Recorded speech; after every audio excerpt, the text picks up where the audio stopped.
ఎంతో మంది స్వాతంత్ర సమరయోధుల త్యాగాలే పునాదిగా ఆవిర్భవించిన స్వతంత్ర భారతాన్ని, సుస్థిర ప్రజాస్వామ్యాన్ని, దేశ ప్రజల క్షేమాన్ని కాపాడటానికి సరిహద్దుల్లో ప్రాణాలొడ్డి పోరాడే భారత సైనికులు చేసే త్యాగాలు వెలకట్టలేనివి. ఇటీవల జరిగిన యుద్ధంలో వీరోచితంగా పోరాడి దేశానికి విజయాన్ని అందించిన వీర సైనికులకు రిపబ్లిక్ డే ఉత్సవాల సందర్భంగా గ్యాలంటరీ అవార్డు ప్రదానం జరుగుతుంది. పతకం అందుకున్న 6 సైనికుల్లో ఒక తెలుగువాడు కూడా ఉండటం తెలుగు జాతికే గర్వకారణం.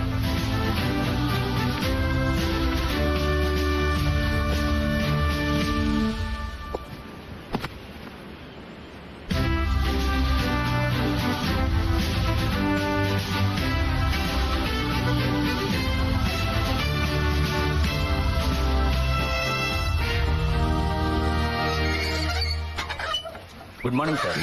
సార్ ఏమిటి? అందరినీ లోపలికి ఎలా చేద్దాం సార్? ఎవరు? నేనే. ఫ్యాక్టరీ లాకౌట్ లో ఉంది. ఆల్రెడీ లేబర్ ప్రాబ్లమ్స్ జరుగుతున్నాయి. శాంతి భద్రతల దృష్ట్యా లేబర్ ఎవరు లోపలికి రాకూడదు. ఫ్యాక్టరీ చీఫ్ సెక్యూరిటీ ఆఫీసర్ గా మీరు మాత్రం లోపలికి వెళ్ళొచ్చు. అరే, వాట్ ఈస్ దిస్? మీరనే లేబర్ గొడవల గురించి మాట్లాడడానికి ఎమ్మెల్యే గారు కబురు చేశారు. మరి వీళ్ళు లేకుండా ఎలా? సార్, ఆయన రమ్మంది మిమ్మల్ని ఒక్కరు మాత్రమే. మీరు మాత్రం వెళ్ళండి.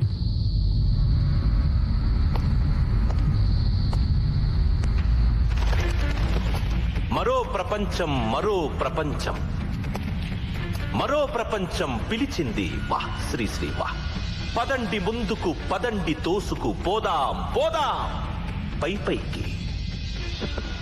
కిందే ఉండిపోయారు, పైకి రండి. ఈ ఫ్యాక్టరీ ప్రజల్ది. సొంతింట్లోకి రమ్మన్నట్టు ఆహ్వానిస్తున్నావే. నేను ప్రజాప్రతినిధిని మాధవరావు గారు. ఈ నియోజకవర్గ ఎమ్మెల్యేని. ప్రజల ఆస్తంటే నాదేగా. పైకి రండి, మాట్లాడుకుందాం.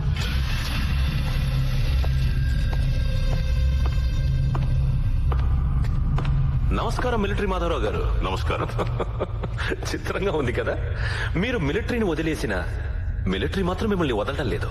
చివరికి మీ ఇంటి పేరు అయిపోయింది కదా. మీరు మాత్రం తక్కువ పేరు సంపాదించారా ఏంటి? సగం రాష్ట్రాన్ని మింగేశారనుకుంటున్నారు జనం. పొగడకు, నాకు నచ్చదు. కబురు చేశారట. అలాగా జనాన్ని వెనకేసుకుని కేంద్ర మంత్రి గారిని కలవడానికి వెళ్తున్నారటగా, నిజమేనా? అవును, ఆయన నా స్నేహితుడు. మిలిటరీలో నాతో కలిసి పనిచేశాడు. మంచిది. మంత్రి స్నేహం పెంచుకోండి. 10 పెట్రోల్ బంకులు తెచ్చుకోండి, 4 ఫ్యాక్టరీలకు లైసెన్స్ తెచ్చుకోండి, సంపాదించుకోండి, సుఖపడండి. నేనేమన్నా వద్దనా? 30 సంవత్సరాల క్రితం ఈ ఫ్యాక్టరీ ప్రభుత్వ హయాంలో స్టార్ట్ అయింది.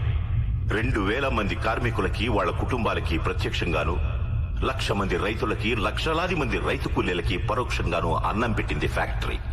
అటువంటి ఈ ఫ్యాక్టరీని నువ్వు నీ కుతంత్రాలతో నష్టాల్లోకి నెట్టావు. రాష్ట్ర మంత్రి అయిన నీ మామ పలుకుబడిని అడ్డం పెట్టుకుని ఏకంగా ఫ్యాక్టరీని మింగేద్దామని చూస్తున్నావు. అయితే మీకేంటి? మీరు కార్మికుడు కాదు, కార్మిక నాయకుడు కాదు, రైతు కాదు, రాజకీయ నాయకుడు కాదు. మీకెందుకండి ఈ పోరాటాలు, ఆరాటాలు? గడ్డి పరకైనా మొలవని మంచు కొండల కోసం ప్రాణాలొడ్డి పోరాడాం. ఎందుకు? ఈ నేల తల్లి గుండెల మీద పరాయి మూకలు కాలు పెట్టకూడదని. అలా కాపాడుకున్న నా దేశాన్ని నీలాంటి వాళ్లు దోచుకు తింటుంటే చూస్తూ ఊరుకోను. నీ బండారం మొత్తం సాక్ష్యాధారాలతో నా దగ్గరుంది. రేపీ పాటికి అవి కేంద్ర మంత్రి చేతుల్లో ఉంటాయి. ఇందాకేమన్నావు? పోరాటం నాకెందుక? నేను మిలిటరీ నుంచి రిటైర్ అయ్యాను. పోరాటం నుంచి కాదు. పోరాటం నా రక్తంలో ఉంది. ఒక్కసారి సైనికుడైన వాడు చచ్చే వరకు సైనికుడే. నా కంఠంలో ప్రాణం ఉండగా ఈ ఫ్యాక్టరీ నీకు దక్కనివ్వను. తదాస్తు.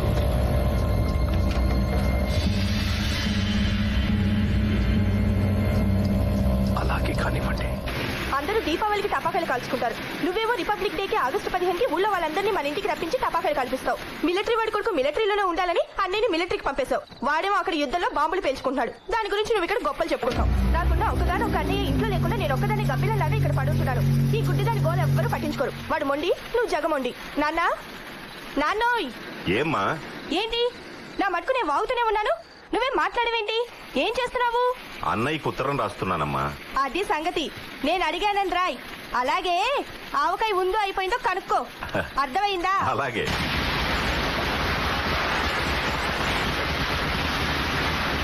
ఇది చాలా ఆపండ్రా, చెవులు పగిలిపోతున్నాయి.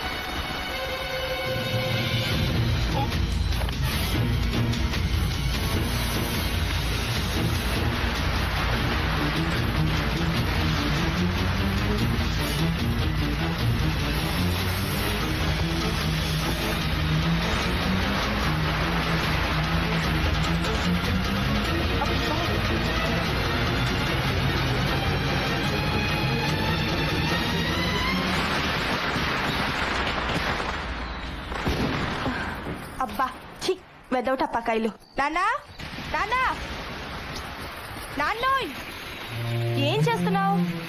మాట్లాడవేంటి? నానా నానా నానా నానా, ఏమైంది నీకు? ఇక్కడ ఎవరైనా ఉన్నారా? వద్దు నానా. నానా!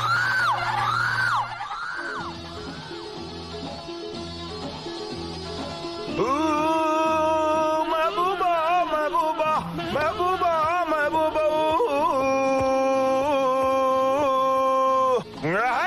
गुलशन में फूल खिलते हैं जब से राह में मिलते हैं मैं और तू. నువ్వు నాకు అర్థం కావరా? యా పొద్దున్నే ప్రెసిడెంట్ దగ్గర నుంచి మెడల్ తీసుకున్నావు, పొద్దుపోయాక మందు కొట్టి మెహబూబ్ అంటున్నావు. దాన్దార్ దాన్ దే దీన్దార్ దీన్ దే. ప్రెసిడెంట్ మెడల్ తీసుకుంది మనం కాదు. Attention, son of military Madhavarao, retired subedar major. కానీ ఇక్కడ మందు కొట్టి మెహబూబా మెహబూబా మెహబూబా మెహబూబా అని పాడుతుంది మాత్రం చంటి ద హీరో. ఎప్పటికైనా సినిమా హీరోని అవుతా. ఒక్కొక్క సినిమాలో కనీసం 2 లేదా 3 హీరోయిన్స్ తో డాన్సులు చేస్తా. అసలు మా ఊళ్ళో నన్ను ఎవరు పేరెంట్ పిలవరు తెలుసా? చా, ఏం పెట్టి పిలుస్తారు? హీరో అని పిలుస్తారు. మరి సినిమాలకు వెళ్లకుండా మిలిటరీలోకి ఎందుకు వచ్చారా? సినిమా హీరో తర్వాత అవుదే గానీ ముందు రియల్ హీరో అవ్వమని మా నాన్న ఆర్డర్ వేసాడు. మా నాన్న ఆర్డర్ అయితే కూర్చొనే ఉంది. వచ్చి మిలిటరీ జాయిన్ అయిపోయాను. మంచి పని చేశారా? నీ ప్రాణాలు పణంగా పెట్టి మా అందరి ప్రాణాలు కాపాడావు. President medal కొట్టేశావు. మీ నాన్నగారు చెప్పినట్టు రియల్ హీరో అయిపోయావు. అవును రే, ఇప్పుడు ఈ మెడల్ మా నాన్నకి చూపెడితే హ్యాపీగా ఫీల్ అవుతాడంటావా? భలే వాడురా, 30 ఏళ్లు మిలిటరీలో పనిచేసి రిటైర్ అయిన మీ నాన్నకే ఎప్పుడు ఇటువంటి మెడల్ రాలేదు. నీకు విషయం తెలుసా? ఇండియన్ ఆర్మీ పుట్టాక ఈ మెడల్ తీసుకున్న వాళ్ళు నువ్వు 34 వాడివి. అయితే ఓకే, మా నాన్నకి 30 ఏళ్ళు రాంద్రే 3 ఏళ్ళు వచ్చిందా? మనమే గ్రేట్. ఇది అర్జెంట్ గా తీసుకెళ్లి మా నాన్న చూపించాలి. తెరకు టెలిగ్రామ్ అయ్యి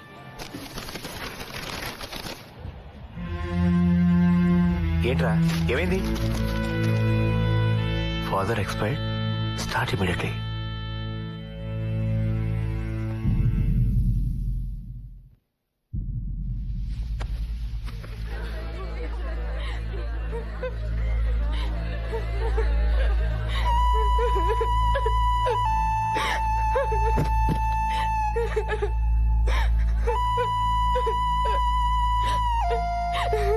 అరే చంటి, అన్య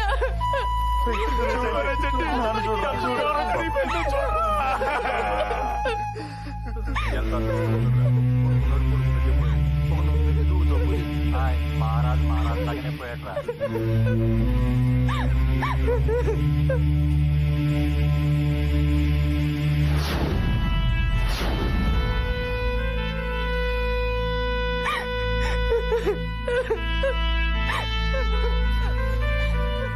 అన్య అన్య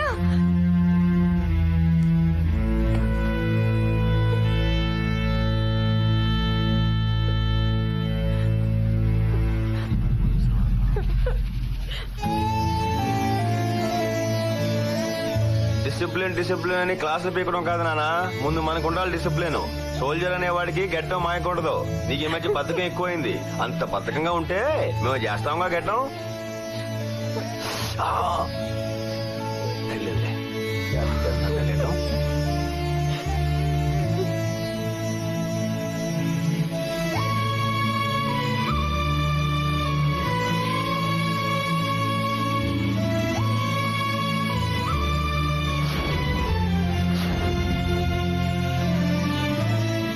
సోల్జర్ నాయన చంటి, ఇప్పటికే చాలా ఆలస్యమైంది.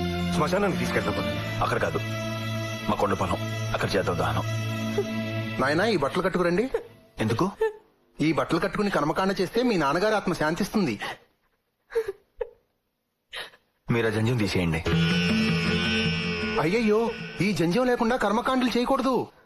మీకు ఆ జంజం ఎలాగో నాకు మా నాన్నకి యూనిఫామ్ అలాగా. యూనిఫామ్ తో కర్మకాండ చేస్తేనే మా నాన్న ఆత్మ శాంతిస్తుంది. కానివ్వండి.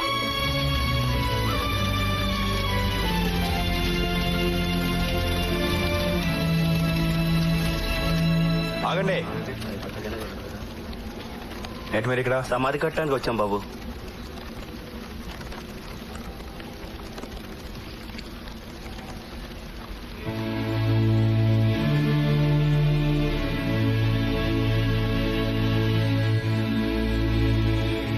మా మా నాన్న సమాధి ఎవరు కట్టట్లేదు, నేనే కట్టుకుంటాను. నా చేతులతో కట్టుకుంటాను. అన్నిటికీ తొందరేనా నీకు? చిన్నప్పుడు ఆడెవడో కంప్లైంట్ చేశాడని నన్ను చెత్త కొట్టేశావు. తర్వాత తప్పు నాది కాదని తెలిసి చెల్లి దగ్గర ఏడిచావు. నేను చూస్తేలే, రే చంటి నువ్వు దేనికి పనికిరావు అనేవాడివి. ఇప్పుడు చూడు, ప్రాజెక్ట్ వచ్చాను. ఇదిగో నీకు చూపిందని మెడలు కూడా తీసుకొచ్చాను. వెళ్ళిపోయావు. అంతలోనే కంగారు నీకు. అయినా ఏం పర్లేదులే. అసలు ఈ మెడల్ నాది కాదా, నీదే.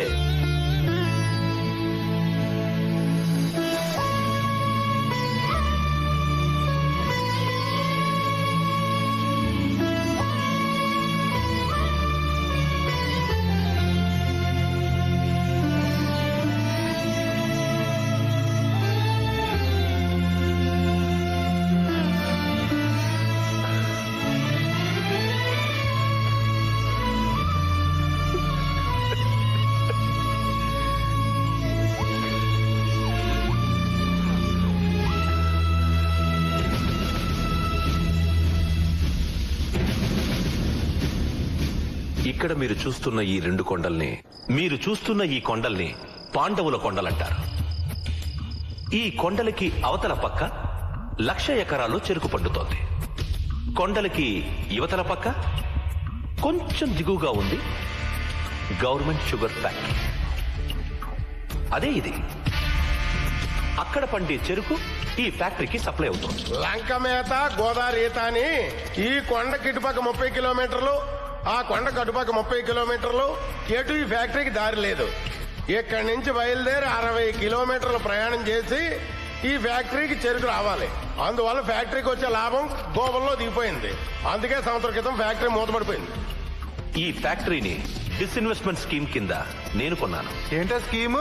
అదే పూర్వం దొంగలు ఊళ్ళు పంచుకుంటారంటారే, అలాగే ఇలాంటి ఎమ్మెల్యేలు, మీ బాబు లాంటి మినిస్టర్లు ప్రభుత్వ ఆస్తుల్ని అర్ధనాకి అనాకి పొకోడి ముక్కలు నంచుకున్నట్టు నంచుకోవడానికి పెట్టిన ముద్దు పేరే డిస్ఇన్వెస్ట్మెంట్ స్కీమ్. ఆ ఊరుకోండి మీరు. పాపం 5 కోట్లు పోసుకున్నారు. పాపం 5 కోట్లు ఇచ్చి 250 కోట్ల ఫ్యాక్టరీని లటుక్కుని మింగేశారు. ఈ 60 కిలోమీటర్ల దూరం తిరిగి వచ్చినడికి మాకు కూడా లాభం గోబం అవుద్ది. అక్కర్లేదు. ఈ పాండవుల కొండల మధ్య నుంచి ఇలా రోడ్డు వేస్తే జస్ట్ 5 కిలోమీటర్లకే చెరుకు ఫ్యాక్టరీకి చేరిపోతుంది. అదేంటండి, ఈ రోడ్డు ఏదో అప్పుడే వేసుంటే ఫ్యాక్టరీకి లాభాలు వచ్చుండేగా. ఈ మాట అన్నందుకే లోగడ ఒక ఇంజనీర్ శవం గోదాట్లో తేలింది. అదేంటది? మరి ఇక్కడి నుంచి 55 కిలోమీటర్ల రోడ్డు తగ్గిపోతే కాంట్రాక్టర్కి వచ్చే లాభం తగ్గిపోదా? అందుకని కాంట్రాక్టర్ ఇంజనీరింగ్ చంపించేశారని జనం టాక్. ఎవరండి బాబు ఆ కాంట్రాక్టర్? వీళ్ళ బాబే. ఫ్యాక్టరీకి చెరుకుని సప్లై చేసే లారీల కాంట్రాక్ట్ కూడా వీళ్ళ బాబే తీసుకున్నాడు. చెరుకు గడలో రసం పీల్చేసినట్టు ఫ్యాక్టరీకి వచ్చే అన్ని రకాల లాభాలని అప్పుడు నంజేసుకున్నాడు. ఇప్పుడు ఫ్యాక్టరీనే గుంజేసుకున్నాడు. లాయరు చాలు.